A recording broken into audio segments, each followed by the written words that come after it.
আচ্ছা, ছুটির দিনে যারা বউ বাচ্চাকে নিয়ে ঘুরতে যায় না, নিশ্চয়ই তাদের পরকীয়া আছে? তুমি কই হাত দিচ্ছ বলো তো? তোমার কথাটা আমার 100% ভালো লাগছে। কেন ভালো লাগছে আমি তোমাকে বলতেছি।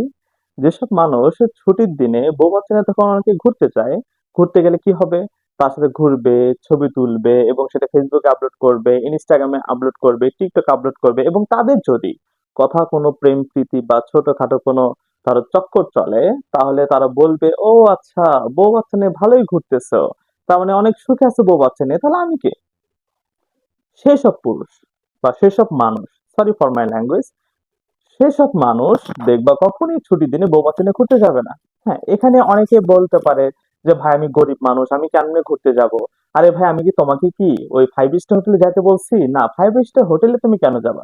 তুমি বউ বাচ্চা নিয়ে কি তুমি 10 টাকা ফুচকা খাইতে পারবা না? তাকে 5 টাকা চা খাওয়াতে পারবা না? বা পার্কে একটু হাঁটতে পারবা না? শুধু কি 5 স্টার হোটেলে নিয়ে যেতে হবে? না। এখানে যেসব পুরুষ দেখবা যে ছুটির দিনে বউ বাচ্চা নিয়ে ঘুরতে যাবে না, মানে শুক্রবারে বউ বাচ্চা নিয়ে ঘুরতে যাবে না, অবশ্যই তাদের কোথাও চক্কর চলতেছে। যদি কেউ এখানে কোনো যুক্তি দেখাতে চান, তাহলে অবশ্যই আমার ইনবক্সে বা আমাকে কমেন্ট বক্সে এগুলো কমেন্ট করে জানাবেন। ধন্যবাদ সবাইকে।